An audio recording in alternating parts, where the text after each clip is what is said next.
الحمد لله رب العالمين والصلاة والسلام على سيد المرسلين أما بعد فأعوذ بالله من الشيطان الرجيم بسم الله الرحمن الرحيم پڑھیے الصلاة والسلام عليك يا رسول الله وعلى آلك وأصحابك يا حبيب الله الصلاة والسلام عليك يا نبي الله وعلى آلك وأصحابك يا نور اللہ۔ درود پاک پڑھنے کے بے شمار فضائل و برکات ہیں۔ بڑی خوبصورت حدیث پاک ہے نبی پاک علیہ الصلوۃ والسلام کی۔ سب کے دلوں میں کچھ نہ کچھ تمنائیں ہوتی ہیں، ڈیزائرز ہوتی ہیں، خواہشات ہوتی ہیں، اور تمنا یہ ہوتی ہے وہ پوری ہو جائے۔ آؤ آج میں بتاتا ہوں، نبی پاک علیہ الصلوۃ والسلام نے ایک فارمولہ دے دیا ہے، ایک زبردست طریقہ بتایا ہے کہ جس سے ہماری آرزویں، ہماری خواہشات، ہماری تمنائیں پوری ہو سکتی ہیں۔ سرور کائنات علیہ الصلوۃ والسلام نے فرمایا من صلی علی فی یوم 100 مرۃ، جس نے روزانہ مجھ پر 100 مرتبہ درود بھیجا، قضى اللہ لہ 100 حاجۃ، اللہ تبارک و تعالیٰ اس کی 100 حاجتیں پوری فرمائے گا۔ 100 درود 100 حاجتیں۔ ہم تو 2-3 حاجتیں پھر ایسے پھنسے ہوئے ہیں کہ وہ کام سیدھے ہو جائیں تو پتہ نہیں کتنے بڑے معاملے حل ہو جائیں گے۔ 100 حاجتیں۔ اچھا پھر کرم نوازی دیکھو، اللہ کریم ہے نا، بندوں پر مہربان ہے، وہ زیادہ جانتا ہے، بہتر جانتا ہے کون سی چیز ہمارے لیے کتنی ضروری ہے۔ تو پھر آقا فرماتے ہیں 70 منہا لآخرتہ و30 منہا لدنیا، آقا فرماتے ہیں ان میں 70 آخرت کی اور 30 دنیا کی حاجات ہوں گی۔ دنیا میں 30 حاجتیں پوری ہو جائیں گی اور آخرت کی 70 حاجتیں پوری ہوں گی۔ اور کرنا کیا ہے، محنت کیا کرنی ہے، کوشش کیا کرنی ہے، صرف 100 بار درود پاک پڑھنے والے کو یہ اجر ملتا ہے۔ تو اے میرے میٹھے اسلامی بھائیوں، چلتے پھرتے اٹھتے بیٹھتے آج کل سوشل میڈیا پہ گھنٹوں ہمارے وقت گزر رہے ہیں، اس سے بچیے اور درود پاک اپنی زبان پر جاری رکھیے۔ پھر دیکھیں انشاءاللہ، بلکہ میں سچ بتاؤں، اگر کوئی ایسا میرا بھائی بیٹھا ہے نا جو پریشان ہے، بیمار ہے، قرضے میں ڈوبا ہوا ہے، کسی ڈیفیکلٹی میں ہے، گھر میں پرابلم ہے، طبیعت ٹھیک نہیں ہے، آپ یقین کریں، آپ درود پاک کا وظیفہ شروع کر دیں اور پڑھتے رہیں بس، آپ اپنی آنکھوں کے سامنے دیکھیں گے کہ چیزیں آسان ہونا شروع ہو گئی ہیں، طبیعت بہتر ہونا شروع ہو گئی ہے، بوجھ ہلکا ہونا شروع ہو گیا ہے، ٹینشن فارغ ہونا شروع ہو گیا ہے۔ مسئلہ یہی تو ہے کہ پرابلم میں، مشکل میں ہم سب کو یاد کرتے ہیں، سب کے پاس جاتے ہیں، نہیں پکارتے تو اپنے رب کو نہیں پکارتے، اللہ کے حبیب علیہ الصلوۃ والسلام پر درود نہیں پڑھتے۔ تو اپنی عادت بنائیں، اور درود پاک تو کب کب کس کس کو کام آیا ہے۔ اگر میں یہ کہوں نا کہ میری اور آپ کی دنیا میں آمد کا ایک سبب بھی ہم سب کی جو تخلیق ہوئی ہے، ہمارے جد امجد کون ہیں، ہم کس کی اولاد ہیں؟ حضرت آدم علیہ السلام کی۔ اچھا ماشاءاللہ، حضرت آدم یعنی ہماری امی حضور پھر کون ہوئی؟ بی بی حوا۔ ماشاءاللہ اتنا تو پتا ہے نا۔ حضرت آدم اور بی بی حوا کا رشتہ کیسے ہوا آپ کو پتا ہے؟ یہ نکاح کیسے ہوا، یہ رشتہ ہوا، یہ جوڑا بنا تو یہ سلسلہ بنی آدم شروع ہوا نا، اولاد شروع ہوئی، اور بڑھتے بڑھتے بڑھتے آج ہم سارے دنیا میں آ گئے۔ ہمیں آدمی کہا کیوں جاتا ہے؟ ہم حضرت آدم علیہ السلام کی اولاد ہے نا۔ اب آؤ بتاتا ہوں، یہ پہلا نکاح، یہ پہلا رشتہ، یہ پہلا جو جوڑا بنا وہ کیسے بنا؟ سبحان اللہ۔ اب اس کے بارے میں یہ آتا ہے کہ جب علامہ نبہانی رحمۃ اللہ تعالی نقل کرتے ہیں کہ جب اللہ عز و جل نے حضرت آدم علیہ السلام کو پیدا کیا، انہوں نے آنکھیں کھولی تو عرش پر اسم محمد صلی اللہ علیہ وسلم لکھا ہوا دیکھا۔ حضرت آدم کے دنیا میں آنے سے پہلے ہی میرے آقا کا چرچا ہے، نبی پاک کا نام عرش پر لکھا ہوا ہے۔ اب عرض کی اے میرے رب، کیا مجھ سے بڑھ کر بھی تیری بارگاہ میں کوئی عزت والا ہے، معزز ہے؟ حضرت آدم اللہ سے پوچھ رہے ہیں۔ ارشاد فرمایا ہاں، یہ نام تیری اولاد میں سے ایک نبی علیہ الصلوۃ والسلام کا ہے جو تجھ سے بڑھ کر میرے یہاں معزز ہے۔ حضرت آدم سے کہا جا رہا ہے کہ تجھ سے بڑھ کر میرے ہاں معزز ہیں، اگر وہ نہ ہوتے تو میں نہ آسمانوں کو پیدا کرتا، نہ زمین کو، نہ جنت کو، نہ جہنم کو۔ پھر جب اللہ عز و جل نے ان کی پسلی سے حضرت حوا رضی اللہ تعالی عنہا کو پیدا کیا تو آدم علیہ الصلوۃ والسلام نے انہیں دیکھا، ایسی مخلوق جس کے مشابہ کوئی اور مخلوق نہ تھی۔ اللہ عز و جل نے حضرت آدم علیہ الصلوۃ والسلام نے خواہش بھی پیدا کی تو انہوں نے عرض کی الہی یہ کون ہیں؟ فرمایا حوا رضی اللہ تعالیٰ عنہ۔ عرض کی مولا میرے ساتھ جوڑا بن جائے۔ ارشاد ہوا تم اس کا مہر ادا کرو۔ عرض کی مولا مہر کیا ہے؟ ارشاد فرمایا اس نام والے پر 10 مرتبہ درود بھیجنا ہے۔ جس کا نام عرش پہ دیکھا ہے نا، اس کے نام پر 10 بار اس نام والے پر درود بھیجو. تو کہا اے اللہ میں نے ایسا کر لیا تو کیا میرا جوڑا ہو جائے گا، میرا جوڑا بن جائے گا؟ فرمایا ہاں.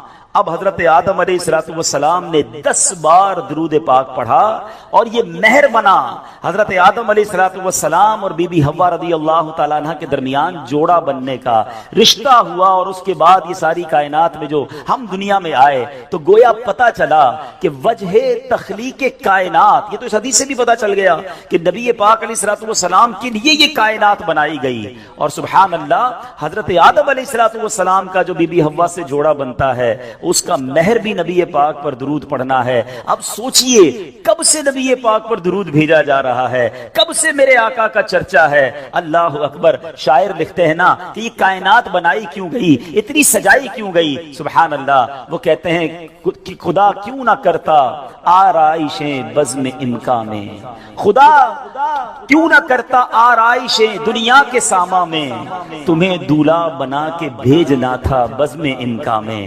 یہ ساری کائنات ہی سجائی گئی ہے نبی پاک علیہ السلام کے لیے. مولانا حسن ادا خان صاحب لکھتے ہیں نا، کونین بنائے گئے سرکار کی خاطر، کونین بنائے گئے سرکار کی خاطر، کونین کی خاطر تمہیں سرکار بنایا. ایسا تجھے خالق نے طرحدار بنایا، یوسف کو تیرا طالب دیدار بنایا. حضرت آدم علیہ السلام نے جب یہ سوال کیا ہوگا، ذرا امیجن کریں کہ یا اللہ مجھ سے بڑھ کر بھی کوئی تیرے یہاں عزت والا ہے. تو بتایا کیا گیا ہے تیری اولاد میں، آنا تیرے بعد بظاہر ہے مگر تجھ سے بھی زیادہ عزت والا ہے. سید اعلیٰ حضرت امام اہل سنت بڑا پیارا شعر لکھتے ہیں کہ جب سے حضرت آدم علیہ السلام کو یہ پتا چلا کہ میری اولاد میں کوئی ایسی شخصیت نے بھی آنا ہے جو رب کے یہاں اتنا مقبول ہے، تو اس کی یاد میں حضرت آدم علیہ السلام گویا گم رہا کرتے. سبحان اللہ. سید اعلیٰ حضرت لکھتے ہیں کہ حضرت آدم علیہ السلام کیا کہا کرتے کہ ظاہر میں میرے پھول ہیں، حقیقت میں میری اصل. بعد میں آنے والا تنے کے تنا جو ہے اس کے بعد پھول آتا ہے نا، کہتے ظاہر میں تو میرے پھول ہیں، حقیقت میں میری اصل اس گل کی یاد میں یہ صدا ابوالبشر کی ہے.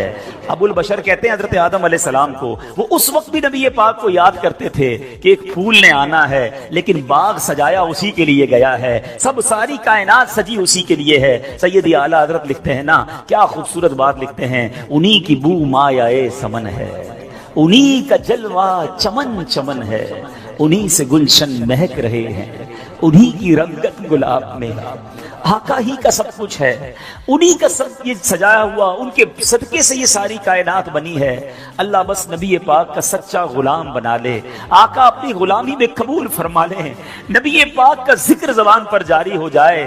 فضول باتوں سے بچاؤ اپنے آپ کو، نکلو ان فضول باتوں سے، اپنی زبان کو ذکر و درود سے تر رکھو. انشاءاللہ اگر یہ زبان درود پڑھتی رہی تو ضرور نبی پاک رحمت کی نگاہ فرمائیں گے. اپنے غلاموں پر وہ بڑے مہربان ہیں. اور یاد رکھو امیر اہل سنت لکھتے ہیں نا، آپ عطار کیوں پریشان ہیں، عاشقوں پر تو وہ مہربان ہیں، ان پہ رحمت وہ خاص کرتے ہیں جو مسلمان سلام کہتے ہیں. آپ سلام کہیے تو صحیح، درود پڑھیے تو صحیح، پھر دیکھو کیسے پھر مہربانی ہوتی ہے. تو اب نیت کرتے ہیں انشاءاللہ، اب تو ویسے بھی رجب کا مہینہ، پھر شعبان، پھر رمضان، مبارک مہینے آ گئے ہیں کہ اب کثرت سے درود پاک پڑھیں گے انشاءاللہ. آئیے محبت کے ساتھ بآواز بلند درود پاک پڑھ لیں. صلو علی الحبیب صلی اللہ تعالی علی محمد صلی اللہ علیہ وسلم. حضرت منصور بن عمار رحمت اللہ تعالی ایک روز واز فرما رہے تھے تو کسی حقدار نے 4 درہم کا سوال کیا. کوئی غریب تھا، مسکین تھا، اس نے 4 درہم کا سوال کیا. تو آپ رحمت اللہ تعالی نے اعلان کیا کہ جو اس کو 4 درہم دے گا میں اس کو 4 دعائیں دوں گا. آپ نے، اللہ کے ولی تھے، آپ نے فرمایا جو اس کو 4 درہم دے گا میں اس کو 4 دعائیں دوں گا. اس وقت ایک غلام گزر رہا تھا، خود بھی غریب تھا، مگر اللہ کے ولی کی ایک ایسی شاندار آواز سنی کہ 4 دعائیں ملیں گی. تو اس نے کیا کیا، اپنے پاس اس کے 4 درہم تھے وہ اس نے غریب کو دے دیے، اس سائل کو دے دیے. تو حضرت نے کہا کہ اب بتاؤ کون سی 4 دعائیں کروانی ہیں. کہ حضرت پہلی دعا تو کر دیں کہ میں غلامی سے آزاد کر دیا جاؤں، غلام ہوں، غلامی سے میری آزادی ہو جائے. نمبر 2، مجھے ان درہم کا بدلہ بھی مل جائے، 4 درہم دے تو دیے، مجھے اس کا بدلہ بھی مل جائے. تیسری دعا حضور یہ کر دیں مجھے اور میرے آقا کو توبہ نصیب ہو جائے. چوتھی دعا یہ کر دیں کہ میری میرے آقا کی آپ کی اور تمام حاضرین کی بخشش ہو جائے. 4 بڑی پیاری دعائیں کروا لی اس نے جناب. اب آقا کے پاس جب وہ غلام پہنچا تو آقا کہتا اتنی دیر کیوں ہو گئی, کدھر رہ گئے تھے بھائی, کئی کام سے بھیجا تھا, اتنا لیٹ. کہتا ہے حضور ایسا ایسا ماجرا ہوا, راستے میں حضرت منصور اللہ کے ولی وہ کہہ رہے تھے جو 4 درہم دے دے میں 4 دعائیں کروں گا. میں نے تو 4 درہم دی اور 4 دعائیں کروا کے آیا ہوں. کہا اچھا بتاؤ دعائیں کون سی تھی, پہلی دعا بتاؤ. کہا حضور میں نے پہلی دعا تو کی کہ اللہ مجھے غلامی سے آزاد کر دے. آقا کہتا جا تو غلامی سے آزاد ہے. پہلی دعا فوراً قبول ہو گئی نا, پہلے آقا کو دعا سنائی, آقا کہتا جا تو غلامی سے آزاد. کہا بتا دوسری دعا کون سی کروا کے آیا. کہا حضور دوسری دعا میں نے یہ کی کہ جو 4 درہم میں نے دیے مجھے اس کا بدلہ مل جائے. غریب آدمی تھا ظاہر ہے. تو آقا نے کہا کہ میں نے تجھے 4 درہم کے بدلے 4000 درہم دیے. ارے بھائی واہ بھائی. تیسری دعا بتا کون سی کروا کے آیا.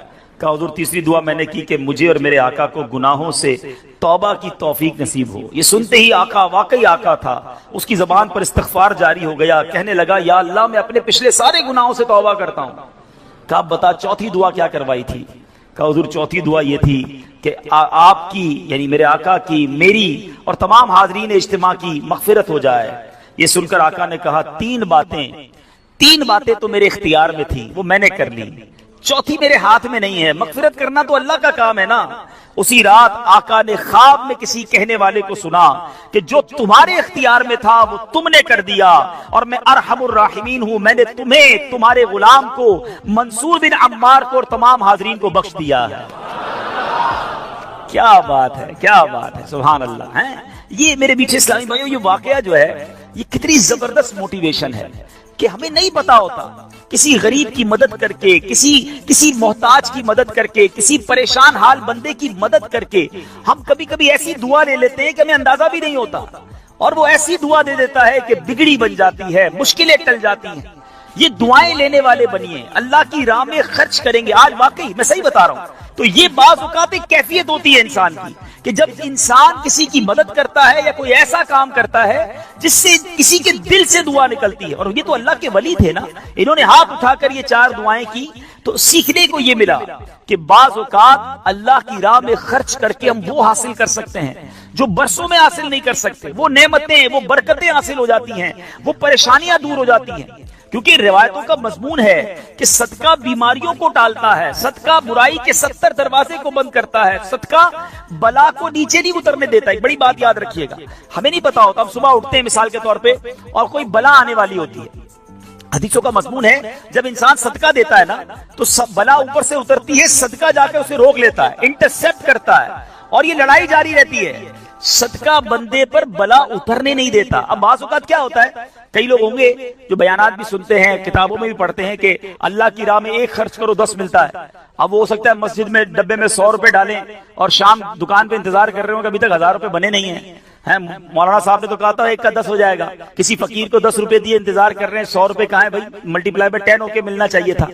تو ہم صرف مالی فائدہ سوچ رہے ہیں. میں آپ سے پوچھنا چاہتا ہوں, آپ نے اللہ کی راہ میں خرچ کیا 1000 روپے, 10,000 روپے یا 1 لاکھ روپے, اور اب آپ منتظر ہیں کہ ملٹی پلائی ہو جائے, لیکن کیا معلوم آپ کے گھر میں آگ لگنے والی تھی, کیا معلوم آپ کا روڈ پر ایکسیڈنٹ ہونے والا تھا, کیا معلوم آپ کا بچہ جو باہر کھیل رہا تھا اس پر کوئی خطرناک بلا آنے والی تھی, مگر آپ نے جو صدقہ دیا اس سے وہ بلا ٹال دی گئی. مجھے بتاؤ وہ 1000 کا 10,000 ہونا اچھا تھا یا ہم پر اتنی بڑی بلا کا ٹلنا اچھا تھا؟ تو ہمیشہ اللہ کی راہ میں صدقہ دیجئے, آپ یقین کریں آپ خوشحال ہو جائیں گے, آپ کی مشکلیں آسان ہوں گی. مگر دوبارہ وہی بات کروں گا کہ نیت اچھی ہو. صدقہ دیتے وقت, خرچ کرتے وقت, کسی کی مدد کرتے وقت احسان نہ جتانا. یاد نہیں تجھے تیرے بچے کی شادی میں نے کرائی تھی, بھول تو نہیں کیا قرضہ میں نے دیا تھا, ہاں تو ریڈی لگاتا تھا, میں نے تجھے جناب دکان کا کرایہ دیا تھا. یہ احسان جتا کر تو صدقہ ضائع ہو جائے گا. یا ایھا الذین آمنوا لا تبطلوا صدقاتکم بالمن والاذی, اے ایمان والو اپنے صدقے ضائع نہ کرو احسان جتا کر, تکلیف پہنچا کر. تو کچھ لوگ صدقہ دیتے بھی ہیں, مدد کرتے بھی ہیں, پھر ساری زندگی جتا رہے ہوتے ہیں. تو یہ بربادی ہے, یہ نہ کریں. بس اللہ کے لیے، اللہ کی رضا کے لیے آپ خرچ کریں اور پھر دیکھیں اس کی برکتیں کیسے ملتی ہیں۔ قرآن میں اللہ تبارک و تعالی اپنی راہ میں خرچ کرنے والوں کو کیسا مجدہ سناتا ہے، کیسی خوشخبری ہے، کیسا فرمان ہے۔ اللہ فرماتا ہے ان المصدقین والمصدقات واقرضوا اللہ قرضا حسنا یضاعف لهم ولهم اجر کریم، بے شک صدقہ دینے والے مرد اور صدقہ دینے والی عورتیں اور وہ جنہوں نے اللہ کو اچھا قرض دیا ان کے دونے ہیں اور ان کے لیے عزت کا ثواب ہے۔ اب کمال یہ ہے، یہ ایک جگہ نہیں، قرآن میں کئی جگہ اللہ تبارک و تعالیٰ نے قرض کا لفظ استعمال کیا ہے۔ کوئی اللہ کو جو اچھا قرض دے؟ مجھے ایک بات بتائیے، میں آپ میں سے کسی کو کوئی 10,000 روپے رکھوائے اور تھوڑے دنوں بعد کہے کہ ذرا وہ 10,000 میں سے 5,000 روپے دے دو، تو اس 5,000 دینے والے نے کوئی کمال کیا؟ اس کا تو کوئی کمال نہیں نا، پیسے میرے تھے اور میں نے کہا کہ میرے 10,000 میں سے 5,000 مجھے دے دو، کیا کمال کیا؟ میرے پیسے دے واپس دے دیے۔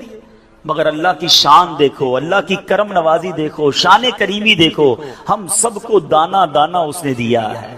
ہم تو پیدا ہوئے تھے، کپڑے بھی جسم پر نہیں تھے، کھانے کو اس نے دیا، پہننے کو اس نے دیا، گھر اس نے دیا، مال اس نے دیا، سب اس نے دیا، مگر جب اس کی راہ میں خرچ کرنے کی باری آتی ہے تو کہتا ہے، فرماتے قرآن میں ہے کوئی جو اللہ کو اچھا قرض دے؟ اللہ کا مال ہے، ہم نے کیا کمال کرنا تھا؟ ہم خرچ کرتے، کچھ بھی نہ دیتا اس کے بدلے، پھر بھی اسی کا مال تھا۔ مگر مہربانی دیکھو، مال بھی وہ دیتا ہے، توفیق بھی وہ دیتا ہے، خرچ کریں تو ثواب بھی وہی دیتا ہے، عطا بھی وہی کرتا ہے۔ اور علماء نے بڑی زبردست اس پہ ڈیبیٹ کی ہے، مفسرین نے بحث کی ہے کہ جناب ان آیتوں میں قرض کا لفظ کیوں لایا گیا؟ اللہ اکبر۔ فرمایا جب آپ اور میں، دنیا میں بندہ کسی کو قرضہ دیتا ہے نا تو امید ہوتی ہے یہ قرضہ واپس ملے گا۔ اگر امید نہ ہو تو پھر یہ قرض نہیں ہے، پھر تو تحفہ ہو جائے گا۔ آپ کسی کو تحفہ دیتے ہیں تو آپ کو پتہ ہے یہ واپس نہیں آئے گا، لیکن قرضہ دیتے وقت آپ طے کرتے ہیں کتنے دنوں میں دو گے، کب دو گے، کیسے لوٹاؤ گے، تھوڑی بندہ معلومات بھی کرتا ہے، یار قرضہ دے رہا ہوں واپس ملے گا نہیں ملے گا۔ تو قرض کی جب بھی لفظ لون آئے گا، قرض آئے گا، اس کا مطلب یہ کہ یہ واپس ملنا ہے۔ تو اللہ نے قرآن میں گویا وعدہ فرما لیا ہے کہ تم جو میری راہ میں خرچ کرتے ہو، یہ اللہ کو قرض دینا ہے، یہ تمہیں واپس ملے گا، یہ لوٹایا جائے گا اور زیادہ دیا جائے گا۔ تو ہمیں اللہ کی راہ میں خرچ کرتے وقت یہ ذہن رکھنا چاہیے۔ سبحان اللہ۔ اب بانٹنے سے کیا گھٹتا ہے؟ بڑی خوبصورت حدیث بات ہے، ذرا سمجھیے گا۔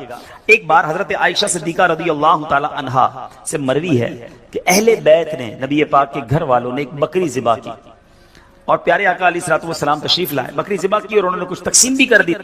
حدیث کا مضمون ہے، نبی پاک آئے اور ارشاد فرمایا کہ اے عائشہ کیا بچا ہے؟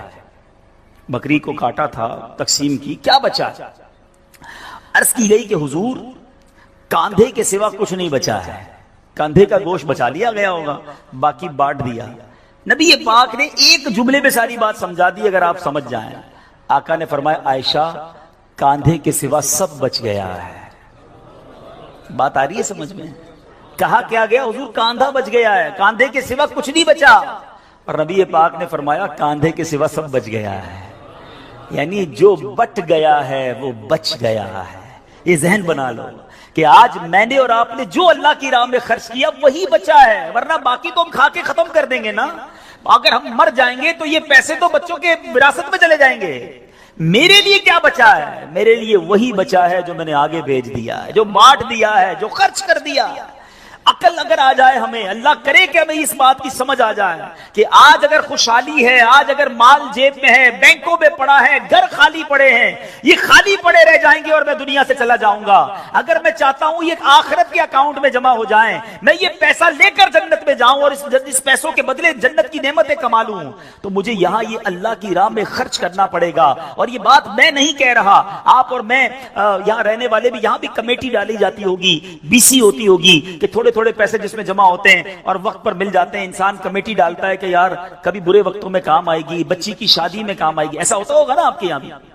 اب میں آپ کو حدیث قدسی سناتا ہوں۔ حدیث قدسی ہے جس کا مضمون ہے، اے ابن آدم اپنا مال میرے پاس جمع کرا دے۔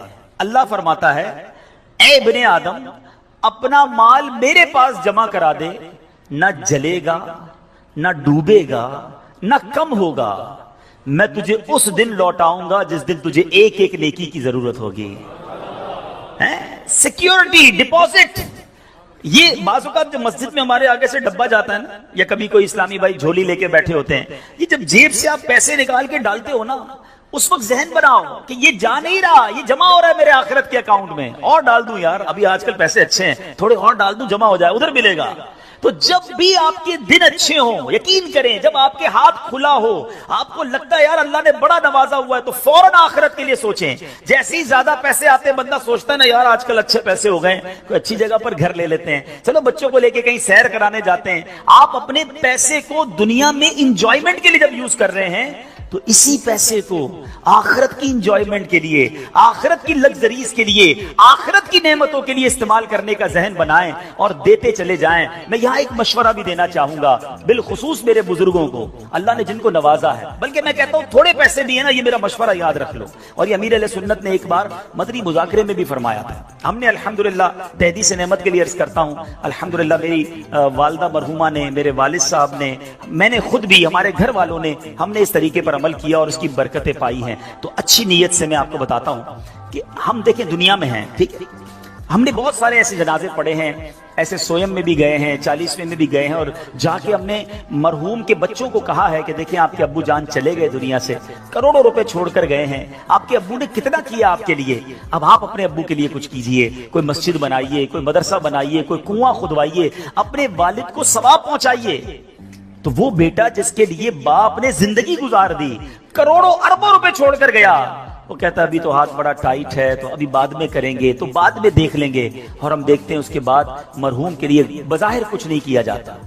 تو آج مجھے اور آپ کو اپنی فکر خود کرنی ہے۔ اگر آپ نے پیسے کمائے ہیں نا، آپ نے مکان بنائے ہیں، آپ نے جائیدادیں بنائی ہیں، تو اپنی فکر خود کیجئے۔ اس کے دو طریقے ہیں، ایک طریقہ اپنی زندگی میں ہی انہوں نے ماشاءاللہ یہ مسجد بنا دی، مدرسہ بنا دیا، بہت اچھی بات ہے، یا تو یہ کر لیں، اور اگر یہ نہیں کر پا رہے تو دوسرا طریقہ بتاتا ہوں جو بڑا آسان ہے، وہ یہ ہے کہ انسان کو شریعت نے یہ اختیار دیا ہے کہ آپ اپنی وصیت کر جائیں، اور وصیت میں 30% آپ وصیت کر سکتے ہیں کہ آپ کے چھوڑے گئے مال میں سے 30% کسی نیکی کے کام میں خرچ کر دیا جائے، آپ کے لیے صدقہ جاریہ کے لیے خرچ کر دیا جائے۔ بھائیوں والا مشورہ ہے، آپ عمل کریں نہ کریں، کہ اگر زندگی میں یہ وصیت کر دیں کہ میرے مرنے کے بعد جو بھی میرا مال بچے گا اس میں سے 30% جو ہے وہ دعوت اسلامی کو یہ کہہ کر دیا جائے کہ میرے لیے صدقہ جاریہ کے لیے مسجد، مدرسہ، جامعہ، کوئی ایسا کام کر دو کہ قیامت تک مجھے ثواب ملتا رہے۔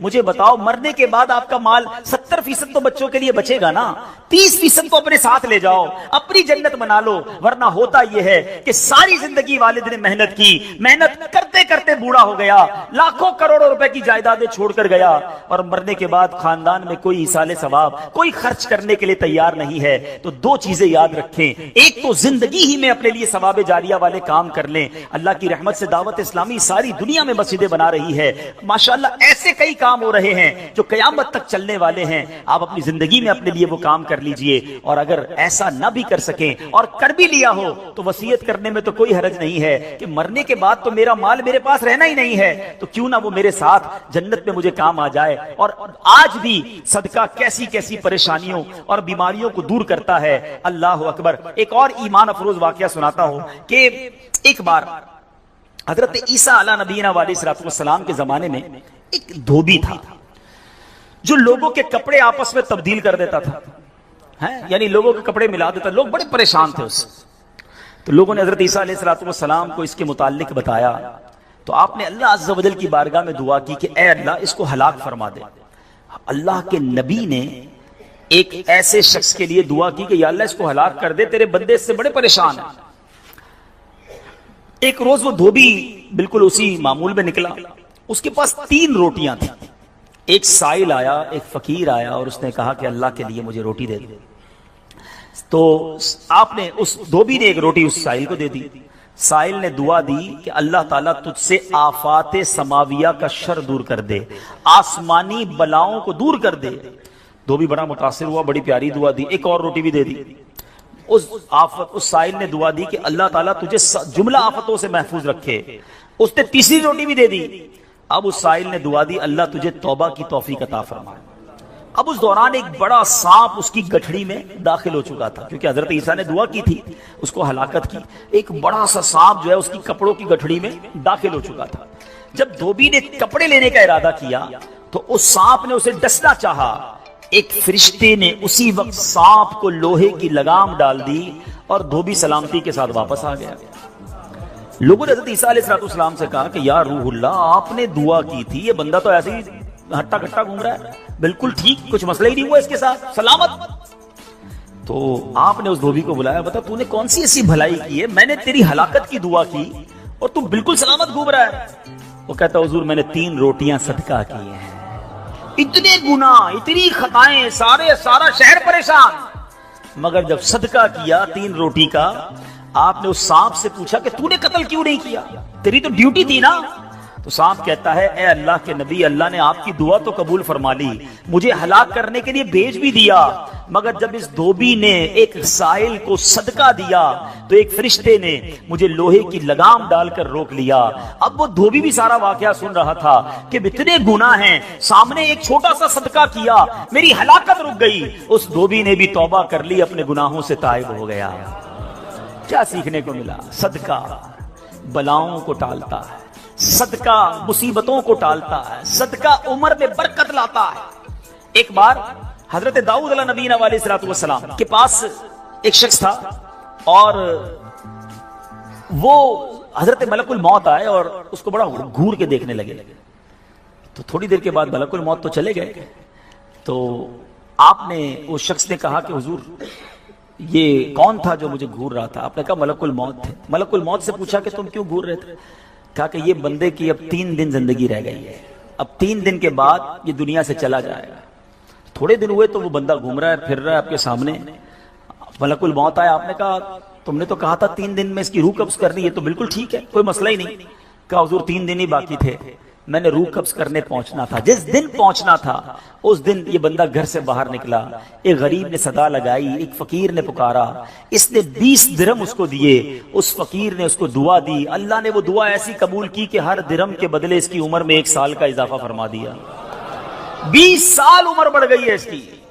اب ذرا سوچئے میٹھے اسلامی بھائیوں، ایسے کئی واقعات ہیں، کئی باتیں بتا دی جاتی ہیں، کئی باتیں پتہ نہیں ہوتی. ہو سکتا ہے ہماری بھی آخری وقت آنے والا ہو، اللہ نے کسی کی دعا سے بڑھا دیا ہو، ہمارا بھی کوئی برا وقت آنے والا ہو، کوئی اللہ نے نیکی کروا دی، ہم بچ گئے ہوں. تو کرتے رہا کرو نیکی، جچاؤ نہ، دکھاؤ نہ، بتاؤ نہ، کرتے رہا کرو. اللہ کریم ہے، وہ نیکوکاروں کا اجر ضائع نہیں کرتا، وہ ضرور عطا فرماتا ہے.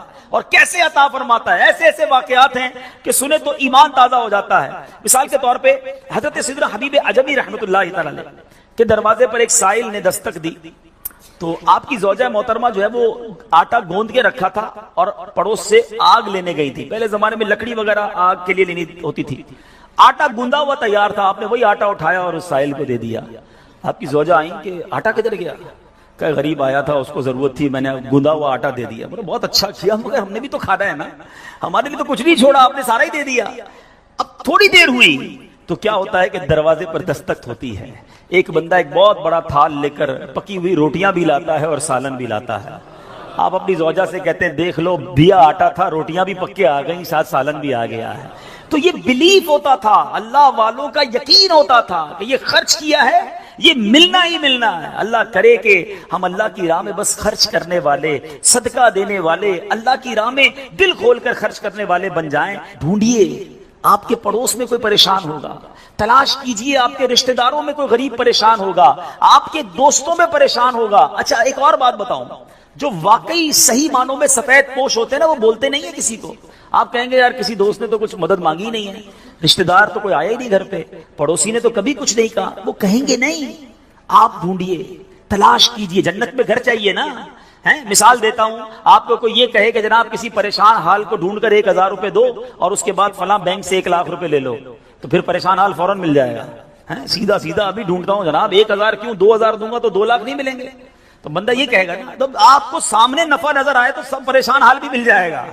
اللہ کے بندوں، جنت میں محل کا وعدہ ہے، ڈھونڈیے نا. آپ کے غریب رشتہ دار پریشان ہوں گے، کسی کی بچی کی شادی ہونے والی ہوگی، کوئی بیچارہ گھر میں اچھا کھانا نہیں کھاتا ہوگا، چلے جائیں اس کے گھر اور اس کی کچھ مدد کر کے آئیں. اور ایک اور بات بھی بتا دوں، بعض اوقات جب یہ پریشان حالوں کی پریشانیاں دور کرنے کی بات ہوتی ہے نا تو بندہ سمجھتا ہے یار یہ پیسے سے ہی دور ہوگی، میں تو ہوں ہی غریب. تو یہ بھی نہیں ہے، ہر پریشانی پیسے سے دور نہیں ہوتی. اگر پریشانیوں کا حل پیسہ ہوتا تو دنیا میں کوئی مالدار پریشانی نہ ہوتا. اس کو پریشانی آتی، پیسے خرچ کرتا، پریشانی دور کر دیتا. ایسا نہیں ہے. ہر پریشانی کا مداوا، ہر پریشانی کا سولوشن پیسہ نہیں ہے. آپ کو یہ نہیں کہا گیا کہ جو مالی مدد کرے گا اسے جنت میں محل دیا جائے گا. جو کسی مسلمان کی پریشانی دور کرے، بعض اوقات حوصلہ دینے سے پریشانی دور ہو جاتی ہے، ہمت دلانے سے پریشانی دور ہو جاتی ہے. یار گھبرانا نہیں، میں تمہارے ساتھ ہوں، ٹینشن مت لینا، میں بیٹھا ہوں. بیمار ہے، اس کے گھر چلے گئے، تھوڑی دیر اس کے ساتھ بیٹھے، اسے ڈاکٹر کے پاس لے گئے. کسی کا بیچارے کا کوئی معاملہ ہے تو ساتھ جا کر وہ معاملہ حل کروا دیا. یہ کبھی کبھی کچھ اچھے میٹھے بول بھی پریشانی دور کر دیتے ہیں. لیکن ہمیں اچھے بول بھی تو آنے چاہیے، مسکرانا بھی تو آنا چاہیے، حوصلہ دینے بھی تو آنا چاہیے. سیدی اعلیٰ حضرت امام اہل سنت کمال کی بات لکھتے ہیں. آپ فرماتے ہیں شربت نہ دیں نہ دیں، کریں بات لطف سے. شربت نہیں پلانا، نہ پلاؤ، اچھی بات تو کر لو یار. شربت نہ دیں نہ دیں، کریں بات لطف سے. یہ شہد ہو تو پھر کسے پرواہ شکر کی ہے. بعض اوقات مسکرا کر مل لینا بندے کے دکھ دور کر دیتا ہے. چند اچھی باتیں. ہمیں آ کر کوئی کہتا نا یار بڑی بیمار ہوں، پریشان ہوں، اچھا چلو ٹھیک ہے یار اب کل سے ٹائم پہ آ جانا. ارے اللہ کے بندے، اس نے اپنی پریشانی بتائی، تھوڑا اس سے ہمدردی تو کریں. اچھا کیا ہو گیا، خیر تو ہے، کیسے بیمار ہو گئے، ڈاکٹر کو دکھایا کہ نہیں، میری ضرورت ہے تو بتائیں، کوئی کام ہو تو بتائیں. آپ نے پیسے دیے ان 5 جملوں میں؟ نہیں دیے نا، مگر کیا بتاؤ اس کا درد کم نہیں ہو گیا ہوگا، اس کو حوصلہ نہیں مل گیا ہوگا. یاد رکھو میٹھے اسلامی بھائی، یہ جو الفاظ ہیں نا، ہماری باتیں ہیں، یہ الفاظ زخم پر مرہم کا کام بھی کرتے ہیں اور یہی الفاظ زخم پر نمک کا کام بھی کرتے ہیں. ہم بعض اوقات کسی کے زخموں پر نمک چھڑک دیتے ہیں، وہ پریشان ہے، تکلیف میں ہے، مصیبت میں ہے، اور اس کو ایسا جملہ کہہ دیتے ہیں کہ اس کی پریشانی بہت بڑھ جاتی ہے. اور کبھی کبھی چند اچھے جملے انسان کا غم بھلا دیتا ہے. اللہ کے واسطے اچھا بولنا سیکھیے، نرم ہو جائیے، شفیق ہو جائیے. مثال کے طور پہ کوئی بندہ آیا کہ یار اسکوٹر کا ایکسیڈنٹ ہو گیا، اور میں نے تو پہلے ہی پتا تھا تیرا ایکسیڈنٹ ہونا ہے، تو چلاتا ہی صحیح نہیں ہے، پہلے ہی تیزی سے چلاتا ہے. کیوں چلاتا ہے اسکوٹر جب چلانے نہیں آتی؟ اب بتاؤ بندہ کہ یار ایکسیڈنٹ بھی ہوا، اس کی باتیں بھی سنوں میں، تو یہ زخم پر نمک ہو گیا نا. آپ یہ باتیں بعد میں سمجھا لینا کہ یار تیز مت چلایا کرو، مگر ابھی تو حوصلہ دیں، ابھی تو بیچارے کی طبیعت پوچھیں، ابھی تو اس کی پریشانی دور کریں. تو ایسی بہت ساری مثالیں ہیں کہ جب بھی ہمارے پاس کوئی پریشان حال آئے نا تو اس سے اچھی بات کریں، حوصلہ دیں، پریشانی دور کریں. تو انشاءاللہ میں بھی کوشش کرتا ہوں، آپ بھی کوشش کریں کہ انشاءاللہ رجب میں ضرور کسی کی پریشانی دور کریں گے انشاءاللہ. اب یہ سینکڑوں اسلامی بھائی یہاں بیٹھے ہیں، ہم سب ایک ایک کی پریشانی دور کریں گے تو ہزاروں مسلمانوں کی پریشانیاں دور ہو جائیں گی نا. یہ اسلام کی بیوٹی ہے، یہ اسلام کی خوبصورتی ہے کہ مسلمان کی مدد کرے، اس کی پریشانی دور کرے. مالی پریشانی ہے تو دور کریں، جسمانی پریشانی ہے تو دور کریں. بعض اوقات فقط مورل پریشان ہوتا ہے، اکیلا ہوتا ہے، تنہا ہوتا ہے، مایوس ہو گیا ہوتا ہے، آپ اٹھا دیں اسے، ہمت دے دیں، وہ اگلا کھڑا ہو جاتا ہے. تو ہمیں یہ کام کرتے رہنا چاہیے. تو بہرحال آج کے اس مختصر سے بیان میں جو میں نے چند باتیں قرآن و حدیث کی روشنی میں، بزرگان دین کے واقعات کی روشنی میں آپ کو بتائیں کہ اللہ کی راہ میں خرچ کیجئے، دل کھول کر خرچ کیجئے.